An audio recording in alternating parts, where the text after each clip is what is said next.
Hello, എല്ലാവർക്കും Suzanne മീഡിയത്തെ പുതിയൊരു ബ്ലോഗിലേക്ക് സ്വാഗതം. ഞങ്ങൾ ഇപ്പോൾ ഉള്ളത് ഡൽഹിയിലാണ്. ഞങ്ങൾ എതിരിൽ ഇപ്പോൾ കണ്ടുകൊണ്ടുള്ളത് റെഡ് ഫോർട്ടാണ്. അതായത് ഷാജഹാൻ തന്റെ തലസ്ഥാനമായ ആഗ്രഹത്തിൽ നിന്നിട്ട് ഇവിടേക്ക് ഡൽഹിയിലേക്ക് ചേഞ്ച് ആക്കിയ സന്ദർഭത്തിൽ ഡൽഹിയിൽ കെട്ടിയെങ്കിലത്തെ ഒരു കോട്ടയാണ് റെഡ് ഫോർട്ട് ചുള്ളത്, അതായത് ലാൽ കില ചുള്ളു.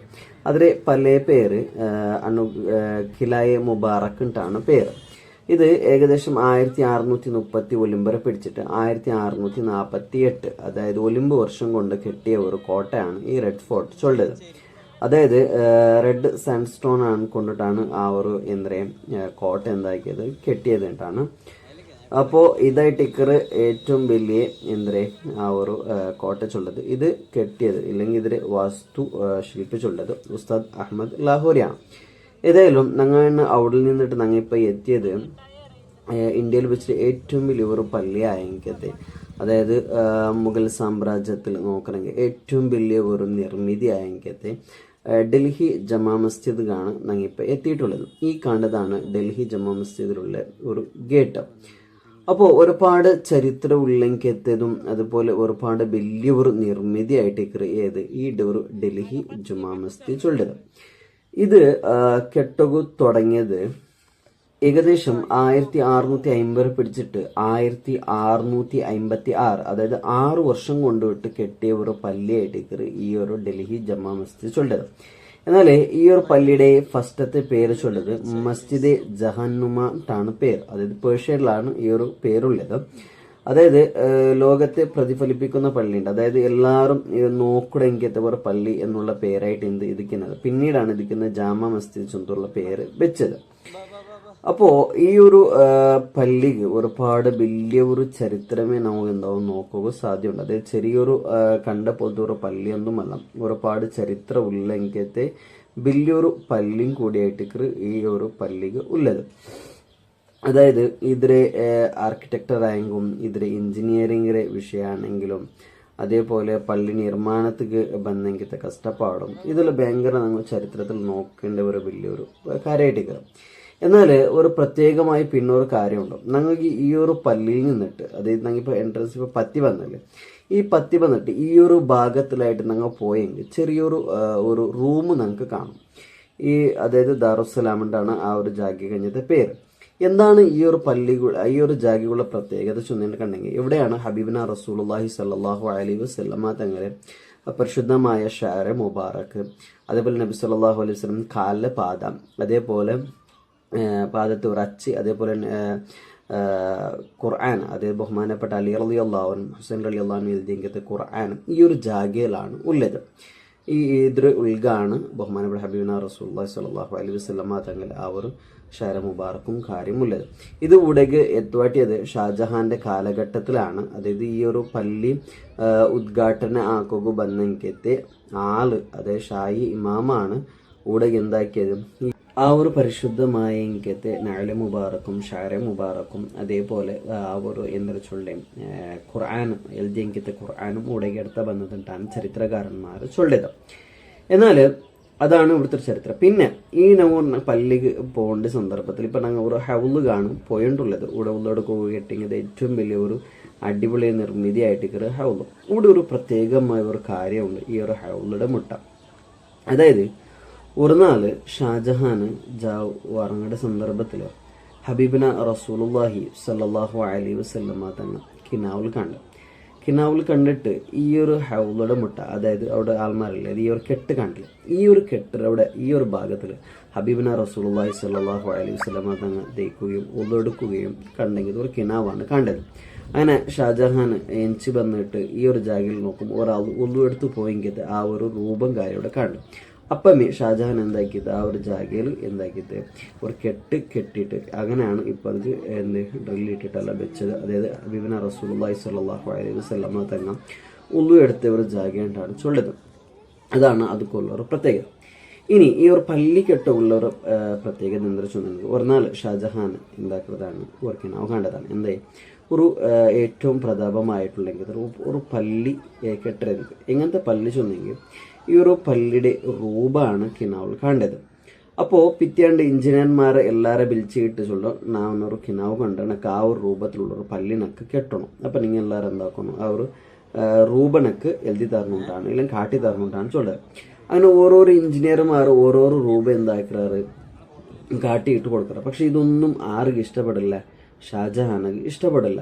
അങ്ങനെ ഇഷ്ടപ്പെടാണ്ടിരിക്കുമ്പോൾ അതിൽപ്പെട്ട ഒരു എഞ്ചിനീയർ എന്താക്കുന്നതാണ് ഈ ഒരു സ്കെച്ച് ബേനായിട്ട് ഇല്ലെങ്കിൽ ഇതൊരു രൂപ ഇങ്ങനെ നിർമ്മിക്കുകയായിട്ട് ഇങ്ങനെ ഓരോരോ ഭരിക്കുന്ന സന്ദർഭത്തിൽ ഈ ഒരു ആള് ഒരു മജ്ദൂബയായെങ്കിൽ ഇല്ലെങ്കിൽ ഒരു വലിയുടെ എന്തായിട്ട് ഒരു ശിഷ്യനായിട്ട് എന്ത് ഇയാൾ. അങ്ങനെ ഈ ശിഷ്യനായിട്ട് ഇന്ന ആള് ഇയാൾ എന്താക്കറി ചൊന്നെങ്കിൽ ഇങ്ങനെ ഇതിൻ്റെ ഗുരുവിട്ട് ചൊല്ലു ഞാനിങ്ങനെ ഒരു പള്ളി കെട്ടോണു ഇങ്ങനെ വിചാരിച്ചിരാൻ. അപ്പോൾ പക്ഷെനക്ക് ആ ഒരു ഐഡിയനൊക്കെ എന്താക്കില്ല കിട്ടിയോണ്ടില്ലാണ്ടാണ് ചൊല്ലത്. അപ്പോൾ ആ ഒരു വലിയ എന്താക്കുക ഒരു തുണി ഒരു ചാദർ എന്താക്കുക ഈ ഒരു എഞ്ചിനീയർ തലയ്ക്ക് ഇങ്ങനെ വെച്ചു കൊടുക്കും. അങ്ങനെ വെച്ചു കൊടുക്കുമ്പം ഈ ഒരു ഷാജഹാൻ ചക്രവർത്തി ഏതാണോ കിനാവ് കണ്ടത്, ഏത് രൂപത്തിലാണോ കിനാവ് കണ്ടത്, ആ പള്ളിയുടെ രൂപം എങ്ങനെയായിരുന്നു അതീ രൂപത്തിലുള്ള എനിക്കത്തെ ഒരു ആ ഒരു രൂപ ഈ മനുഷ്യൻ എന്താ അവിടെ ഈ ഒരു എഞ്ചിനീയർ കാണും. അങ്ങനെ ഇയാൾ എന്താക്കട ആ ഒരു എഞ്ചിനീയർ ചൊന്നെങ്കിൽ ആ ഒരു കണ്ടെങ്കത്തെ ആ ഒരു സ്കെച്ച് എന്താക്കറ് ആക്കിയിട്ട് നേരെ ആർക്ക് കൊടുക്കുന്നതാണ്, ചക്രവർത്തിക്ക് വന്നിട്ട് അതായത് ഷാജഹാൻ വന്ന് കൊടുക്കുന്നതാണ്. അങ്ങനെ ഷാജഹാൻ ചൊല്ലു ഇതാണ് ഞാൻ ഇന്നലെ കണ്ടെങ്കിയത്തെ കിനാവ്. അപ്പൊ ഈ ഒരു പള്ളി ഈ ഒരു രൂപത്തിലേനൊക്കെ പള്ളി വേണം, ഇതാണ് ഞാൻ കണ്ടതെന്ന് ചൊല്ലുകയും അങ്ങനെ എന്താക്കുന്നതാണ് ഈ ഒരു പള്ളിക്കുള്ള രൂപ എന്താ തയ്യാറാവുന്നതാണ്. അങ്ങനെ ഈ ഒരു പള്ളിക്കുള്ള രൂപ തയ്യാറായാൽ പിന്നെ ആ ഒരു രൂപത്തെ ആർക്കാണ് ഉസ്താദ് അഹമ്മദ് ലാഹോരി, അത് നാം കൊണ്ടുള്ളതുപോലെ റെഡ് ഫോർട്ടും അതേപോലെ താജ്മഹൽ ഇതെല്ലാം കെട്ടിയതാരാണ് ഉസ്താദ് ലാഹോരിയാണ്. അയാളെ കൈ കൊടുക്കുകയും അതിൽ മെയിനായിട്ടുള്ള എല്ലാ ആർക്കിടെക്ട് ബാൻ അതിക്ക് എങ്ങനത്തെ ശില്പം അല്ല ഏത് രൂപത്തിലാക്കണം എന്നുള്ള രീതിയിലെല്ലാം ആക്കി കൊടുക്കുകയും എല്ലാം കൊടുത്തൽ പിന്നെ ഈ ഒരു പള്ളി കെട്ടുന്നത് മുന്നോലോ ഈ ഉസ്താദ് അഹമ്മദ് ലാഹോരി എന്താണ് വഫാത്ത് അവിടുന്ന് മരിക്കുന്നതാണ്. അങ്ങനെ പിന്നീട് ഈ ഒരു പള്ളിയുടെ എല്ലാ രീതിയിലുള്ള അതായത് ആർക്കിടെക്ചറായിട്ടുള്ള എല്ലാ രീതിയിലുള്ള മേൽനോട്ടം വഹിക്കുന്നത് പിന്നീട് ഉസ്താദ് ഖലീൽ ചൊല്ല ആളാണ്. പിന്നീട് ഈ ഒരു പള്ളിക്ക് മെയിനായിട്ടുള്ള എല്ലാ രീതിയിലുള്ള എന്താ ചൊല്ല മേൽനോട്ടം അതായത് ഈ ആർക്കിടെക്ചറുമായിട്ടുള്ള എല്ലാ രീതിയിലുള്ള മേൽനോട്ടം വഹിക്കുന്നത് അയാളാണ്.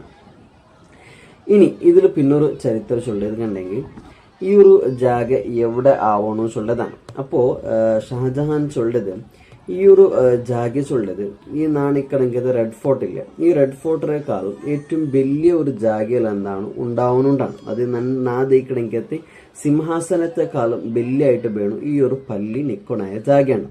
അങ്ങനെ നോക്കുമ്പോഴാണ് ഈ റെഡ് ഫോർട്ടിന് നേരെ എതിരായിട്ട് ഈ ഒരു എന്താ ചൊല്ല ഒരു ഗുഡയുടെ മേൽ ഒരു പർവ്വതത്തിന് മേലാണ് ഈ ഒരു പള്ളി ഇന്നത്. അതായത് അണ്ട കാലഘട്ടത്തിൽ ബുജൽ പഹാഡ് ചൊല്ലെങ്കിൽ ഇത് ഒരു പർവ്വത്താണ്. ഈ പർവ്വതം ഈ ഒരു ജാഗയിലായിട്ട് കെട്ടിച്ചുകൊണ്ടാണ് പിന്നീട് ആ ഷാജഹാൻ ചൊല്ലുകയും അങ്ങനെ ഷാജഹാൻ എന്താക്കുന്നതാണ് ഈ ഒരു ജാഗ ആക്കിയിട്ട് ഇവിടെ പള്ളി നിർമ്മിക്കുക പോണ്ടത്. എന്നാൽ ഈ പള്ളി നിർമ്മിക്കണ മുന്നോല്ലോ അതായത് ഇതൊക്കെ തറക്കല്ല് ഇടർ അതായത് ഫൗണ്ടേഷൻ ഇടർ മുന്നോല്ലോ ഷാജഹാൻ ഒരു നിബന്ധന ചൊല്ലും. അതായത് ഇതൊക്കെ ഫൗണ്ടേഷൻ ഇടർ ആള് എങ്ങനത്തെ ആളാവെന്ന് ചൊന്നിട്ടുണ്ടെങ്കിൽ തൻ്റെ ജീവമാനത്തിൽ തൻ്റെ ജീവിതത്തിൽ അതായത് ബുദ്ധി വന്നതിൻ്റെ ശേഷം അതായത് ബുലൂഗായാൽ പിന്നെ എന്തൊരു ജീവമാനത്തിൽ എന്തൊരു ബുട്ടിട്ടിക്കോ തീരാം. ഒന്നാമതായിട്ട് തഹജ്ജുദ് നിസ്കാരം ബുട്ടിട്ടിക്കോ തീരാം. അതേപോലെ എല്ലാ നിസ്കാരത്തിനു ശേഷം റവാത്തിബ് സുന്ന നിസ്കാരം ബുട്ടിട്ടിക്കോ തീരാം. അതുമാത്രമല്ല എല്ലാ വക്തർ നിസ്കാരം ഖളാക്കിയിട്ടിക്കോ തീരാൻ മാത്രമല്ല എല്ലാ ഇമാം ജമാഅത്തിലുള്ള ആദ്യത്തെ തക്ബീറിൽ തന്നെ കൈ കിട്ടിയിട്ടിരിക്കണം. അങ്ങനത്തെ ഒരു ആൾ ഇന്നെങ്കിൽ മാത്രമേ എന്തായിട്ടിരിക്കണം ഈ ഒരു പള്ളിയുടെ എന്താക്കണം തറക്കല്ല അത് ഫൗണ്ടേഷനൊക്കെ കല്ലിടണോണ്ടാണ് ആര് ചൊല്ലത് ഷാജഹാൻ ചക്രവർത്തി ചൊല്ലത്. അങ്ങനെ ഈ ഒരു കാര്യത്തിൽ നോക്കിയപ്പോൾ അണ്ടത്തെ കാലഘട്ടത്തിൽ ഒരൊറ്റ ഒരു ആളും പോലും എന്തില്ലെന്ത് ഈ ഒരു പള്ളിക്ക് തറക്കല്ലിടവും ആൾ ഇല്ലെന്തുണ്ടാണ്. അങ്ങനെ പിന്നീട് ഈ ഒരു കാര്യത്തിൽ അതായത് ഈ ഒരു പള്ളിക്ക് തറക്കല്ലിടകുവേനായിട്ട് ഇല്ലെങ്കിൽ ആ ഒരു പള്ളിക്ക് അടിത്തറ ഇടകുവേനായിട്ട് അണ്ട് മുന്നോട്ട് വേണ്ടത് ആരാണ് ഷാജഹാൻ ചക്രവർത്തിയാണ്. അപ്പോഴാണ് ഷാജഹാൻ ചക്രവർത്തി ഉള്ളത് നണ്ടയും നന്റെ പഠിച്ചോണ്ടയും ഇടയിൽ എന്തെങ്കിലും ഒരു രഹസ്യമായിട്ട് എന്ത് പക്ഷെ ഇണ്ട് ആ ഒരു രഹസ്യ എന്തായിട്ട് വെളിവായി പോയിട്ട് ഏതായാലും ചൊല്ലുന്നുണ്ട്. അങ്ങനെയാണ് ഈ ഒരു പള്ളിക്ക് തറക്കല്ലിട്ടത് ഇല്ലെങ്കിൽ ഈ ഒരു പള്ളിക്ക് എന്താ ചൊല്ലേ അടി ഫൗണ്ടേഷനിൽ കല്ല് വയ്ക്കുന്നത് ആരാണ് ഷാജഹാൻ ചക്രവർത്തിയാണ്. അപ്പം അത്രക്കും ഒരു ഇസ്ലാമികമായിട്ട് ആത്മീയമായിട്ട് നല്ലൊരു ബന്ധമില്ലെങ്കിൽ ഒരു ആളായിട്ട് ആര് ഷാജഹാൻ ചൊല്ലത്. അങ്ങനെയാണ് ഈ ഒരു പള്ളിയുടെ നിർമ്മാണം എന്താക്കുന്നത് തുടങ്ങുന്നത്. ഏകദേശം ഞാൻ ചൊന്നതുപോലെ 1650 പിടിച്ചിട്ട് 1656 അങ്ങനെ ഒരു 6 വർഷം കൊണ്ടിട്ടാണ് ഈ ഒരു പള്ളി എന്താക്കുന്നത് നിർമ്മിക്കുന്നത്. ഏകദേശം അണ്ടത്തെ കാലഘട്ടത്തിൽ 10 ലക്ഷം രൂപയായിട്ട് ഈ ഒരു പള്ളി നിർമ്മാണത്തിന് മെയിനായിട്ട് എന്താവുന്നത് ചിലവാവുന്നത്. ഏകദേശം 5000-ഓളം ആൾക്കാരാണ് ഈ ഒരു എന്ത് വെച്ചുള്ള പള്ളിയുടെ നിർമ്മാണത്തിന് മെയിനായിട്ടുള്ള ഇങ്ങനത്തെ ആൾക്കാർ ഉള്ളത്. അതായത് സ്വറാക്കിങ്ങത്തെ ആൾക്കാരാണ് ഉള്ളത്. അപ്പോൾ അതാണ് ഈ ഒരു പള്ളിയുടെ ഒരു എന്താ വെച്ചുള്ള നിർമ്മാണം ചൊല്ലത്. ഏകദേശം ഈ ഒരു പള്ളിയിൽ ഒരേ വക്തുകായിട്ട് ഏകദേശം എത്ര 25,000-ഓളം ആൾക്കാരാണ് ഒരേ സമയത്ത് എന്താ നിസ്കരിക്കുകയും അവിടെ ചൊല്ലതാണ് ഇത് കുറേ പ്രത്യേകത ചൊല്ലത്. അങ്ങനെ ഈ ഒരു പള്ളി നിർമ്മാണമായാൽ പിന്നെ ഈ ഒരു പള്ളിക്ക് എന്താ ഇമാമായിട്ട് ഒരാൾ വേണം. അത് അനുയോജ്യമായിട്ടുള്ള ഒരു ഇമാം ഈ ഒരു പള്ളിക്ക് വേണം. വെച്ചാൽ അത്രക്കും വലിയൊരു പള്ളിയാണ് ഇത്. അപ്പോൾ ഷാജഹാൻ എന്താക്കുക, രണ്ട് കാലഘട്ടത്തിൽ ഇസ്ലാമിലെ ഏറ്റവും എന്താ ചൊല്ലേ ഒരു പണ്ഡിതന്മാരല്ല ഇന്ന് ഒരു റായ ചൊല്ലത് ഉസ്ബെക്കിസ്ഥാനാണ്. അതായത് ഉസ്ബെക്കിസ്ഥാനിലെ ബുഖാറയിലാണ് അധികമായിട്ട് നിന്നത് ആൾക്കാർ ഇന്നത്, പണ്ഡിതന്മാരല്ല ഇന്നത്. അപ്പോൾ അവിടെ ഭരണാധികാരിക്ക് എന്താക്കുന്നതാണ് ഷാജഹാൻ ലെറ്റർ എഴുതി കൊടുക്കുന്നതാണ്. അങ്ങനെയാണ് എന്താക്കുന്നത് ഇമാമർ നിയമിക്കുന്നത്. എന്നാലും ഇതിനിടയ്ക്ക് ഈ ഒരു കാണുന്നതാണ് സോളാർ ക്ലോക്ക്. അതായത് നിസ്കാരത്തിന് വേനായിട്ടുള്ള എന്താ ചൊല്ലേ ടൈം നിശ്ചയിച്ചു എന്നത് ഈ ഒരു ഇത് നോക്കിയിട്ടാണ് ഇത് ഈ ഒരു പള്ളിയിൽ നമുക്ക് കണ്ടെങ്കിൽ സാധ്യമാണ്. അങ്ങനെ നേരത്തെ ചൊന്നതുപോലെ അങ്ങനെ ബുഖാറയിൽ നിന്നിട്ട് അവിടെ രാജാവ് തന്റെ മർമോനായിട്ട് ഇന്നെങ്കിൽ സയ്യിദ് അബ്ദുൽ ഗഫൂർ ഷാ ബുഖാരി ചൊല്ലെങ്കത്തെ ഒരാളെ എന്താക്കുന്നതാണ് കടത്തുന്നതാണ്. അങ്ങനെ അയാൾ വരുകയും അങ്ങനെ പറയുമ്പോഴാണ് ഷാര മുബാറക്ക് എന്താക്കുന്നത് കൊണ്ടുവരികയും അങ്ങനെ 1656 ജൂലൈ 24 ഹിജ്റ 1066 ഷവ്വാൽ വന്നു ഒരു ചെറിയ പെരുന്നാളിലുണ്ടാണ് ഈ ഒരു പള്ളിയുടെ എന്താ അവിടുന്ന് ഉദ്ഘാടനം അവിടുന്നുണ്ടാണ്. പിന്നെ അതിനിടയ്ക്ക് ചൊല്ലുള്ളത് ഇതാണ് ഇവിടെ ഒരു മെയിൻ ഗേറ്റ് ചൊല്ലത്. ഇത് ഷാഹി ദർവാസിൻ്റാണ് ഇതിന്റെ പേരുള്ളത്. ഈ ഒരു ഷാഹി ദർവാസാണ് എന്താ വെച്ചുള്ള പണ്ടത്തെ കാലഘട്ടത്തിൽ അതായത് രാജാക്കന്മാർ വന്നു ഇന്നത്. അതായത് ഷാജഹാനും ചക്രവർത്തിയും അതേപോലെ റോയൽ ഗേറ്റ് ഉണ്ടാണ് ഇത് ചൊല്ലത്. അങ്ങ് വന്നു ഇന്ന ഗേറ്റാണ് ഈ ഒരു ഷാഹി ദർവാസ ചൊല്ലത്. ആ ഒരു ഗേറ്റ് ബാക്കിയുള്ള കാര്യം നിങ്ങൾക്ക് പിന്നെ കാണുക. ഏതായാലും ഒന്നും ഇവിടെ ചെന്നതുപോലെ ഈ ഒരു ചക്രവർത്തി അതായത് ഷാജഹാൻ ഈ ഒരു ആരച്ചൊല്ലെ ഈ സയ്യിദ് അബ്ദുൽ ഗഫൂർ ഷാ ബുഖാരി ഈ ഒരു പള്ളിക്ക് വരുകയും അങ്ങനെ ഉദ്ഘാടനം ആക്കുകയും അതായത് പണ്ടത്തെ ഫസ്റ്റത്തെ ആ ഒരു എന്താ ചൊല്ലെ ചെറിയ പെരുന്നാളിൻ്റെ ഫസ്റ്റത്തെ ഒരു ഉദ്ഘാടനമാണ്. അങ്ങനെയാണ് ബഹുമാനപ്പെട്ട ഈ ഒരു പള്ളിക്ക് ഷാഹി ഇമാം എന്താ അവിടുന്ന് തുടങ്ങുന്നത്. ഇത് ഈ ഒരു ഷാഹി ദർവാസയുടെ പർത്തത്തിലുള്ള റൂപാണ് നമുക്ക് കണ്ടുകൊണ്ടുള്ളത്. നമുക്ക് ഈ ഒരു ഇവിടെ നിന്നിട്ട് കണ്ടെങ്കിൽ ഡൽഹിയിലെ ഒരു പ്രധാന ഭാഗവും അതേപോലെ റെഡ് ഫോർട്ടും നമുക്ക് എന്താവും ഈ ഒരു ഭാഗത്തിലൂടെ നമുക്ക് കാണാൻ സാധ്യമാകും.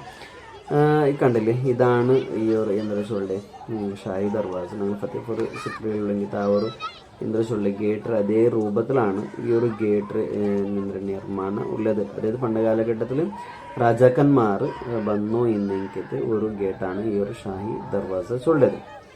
ഭയങ്കര ഒരു എന്താ ചൊല്ലുക അടിപൊളിയായിട്ടുള്ള നിർമ്മാണമാണ്. കാരണം ഏറ്റവും ഭംഗിയുള്ള ഒരു നിർമ്മാണം കൂടിയായിട്ട് ഈ ഒരു ഗേറ്റിൻ്റെ നിർമ്മാണം ചൊല്ലത്.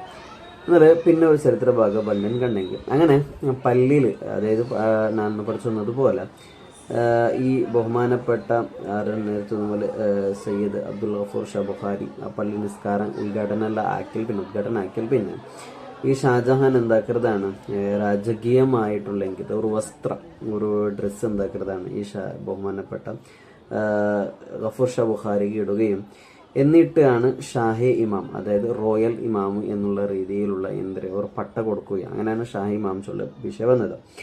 അങ്ങനെ ഒരു പട്ട കൊടുക്കുകയും അണ്ടത്തെ കാലഘട്ടത്തിൽ രാജാവ് അതായത് ഈ ഷാഹി ഇമാമുക്ക് 63 വർഷമാണ് ഇന്നത്. അതായത് ഈ ഇമാം അവിടെ സന്ദർഭത്തിൽ 63 വർഷമാണ് ഇന്നത്. ഏകദേശം 88ാമത്തെ വയസ്സിലാണ് ബഹുമാനപ്പെട്ടവർ എന്താവുന്നത് വഫാത്താവുന്നത്. എന്നാൽ ആ സന്ദർഭത്തിൽ അതായത് ഈ ഒരു പദവി കൊടുക്കുന്ന സന്ദർഭത്തിൽ ഷാജഹാൻ ചൊല്ലതാണ് ഇനിൽ പിന്നെ ഈ ഒരു പള്ളിയുടെ ഇമാമ ആവേണ്ടത് ഇയാളെ കുടുംബ പരമ്പരയിൽ ബണ്ട ആൾക്കാർ മാത്രമായിരിക്കണം. അങ്ങനെയാണ് വീണ്ടും ആ ഒരു പള്ളിക്ക് അതായത് ഈ ഒരു ഡൽഹി ജുമാ മസ്ജിദിലെ പള്ളിയുടെ ഇമാം ചൊല്ലത്. ആരിച്ചൊന്നെങ്കിൽ ഈ ഒരു ഷാഹി ഇമാമറെ കുടുംബ പരമ്പരയിലുള്ള ആളായിട്ടേക്കർ വീണ്ടും ഈ ഒരു പള്ളിയിൽ എന്നുള്ള ഇമാമായിട്ട് ഉള്ളത് എന്നുള്ളതാണ്. അപ്പോൾ ആ ഒരു പ്രത്യേകത ആണ് ഈ ഒരു ഡൽഹി ജമാ മസ്ജിദ് ഉള്ളത്. അപ്പോൾ ഞങ്ങൾ നോക്കണമെന്നുണ്ടെങ്കിൽ ഒരുപാട് എന്താ ചൊല്ലുന്ന ചരിത്രം ഉള്ളെങ്കിൽ അതേപോലെ അത് മാത്രമല്ല പിന്നീട് എന്താ ചൊല്ലുന്നുണ്ടെങ്കിൽ ഇന്ത്യ സ്വതന്ത്ര ആ ഒരു സന്ദർഭത്തിൽ ഒരുപാട് പ്രശ്നം നേരിടേണ്ടി വന്നെങ്കിൽ ഒരു പള്ളിയും കൂടിയാണ്. ഒരുപാട് സ്ഫോടനം കാര്യങ്ങളും മുട്ട വന്നത് രണ്ടാണ്. അത് ഒരുപാട് ചരിത്രം കാര്യമുണ്ട്. പിന്നെ അതേപോലെ ഇതൊരു അവിടെ ഉള്ളെങ്കിൽ ഇതൊരു കാര്യമാണ്. അപ്പോൾ ഇതെല്ലാം ഒരുപാട് പ്രശ്നങ്ങളും പ്രതിസന്ധികളും നേരിട്ടിട്ടാണ് എന്തായാലും ഈ ഒരു പള്ളി വന്നതും. അപ്പോൾ ഒരുപാട് ആകൃതിയിലും അതേപോലെ എന്താ വെച്ചാൽ ഒരുപാട് ടൂറിസ്റ്റായ ആൾക്കാരും പണ്ടേ ഒരു ജാഗം കൂടിയാണ്. ഒരു നാൾ ഒരുപാട് ആൾക്കാരാണ് ഈ ഒരു പള്ളി സന്ദർശിക്കുകയായിട്ട് എന്താക്കരുത് പണ്ടത് ഈ ഒരു മണ്ണാറാവട്ടും കുബ്ബാവട്ടും ഒരു പള്ളിയുടെ ഒരു രൂപമാവട്ടും നിങ്ങൾക്ക് എന്താക്കും ആ മുഗൾ സാമ്രാജ്യത്തെ ആ ഒരു പ്രതാപം നിങ്ങൾക്ക് എന്താവും കാട്ടിത്തണ്ട് എന്നുള്ളതാണ്. ഏതായാലും ഇത്രയായിട്ട് ഇണ്ടത്തെ ഒരു എന്താ ചൊല്ലേ ഈ ഒരു പള്ളിയുടെ ഒരു ചരിത്രം ചൊല്ലതും ഇൻഷാ അല്ലാഹ് പണ്ട് നാളെ പുതിയ വീഡിയോ ആയിട്ട് പുതിയ ചരിത്രമായിട്ട് പണ്ടെടുത്തോളും. അസ്സലാമു അലൈക്കും.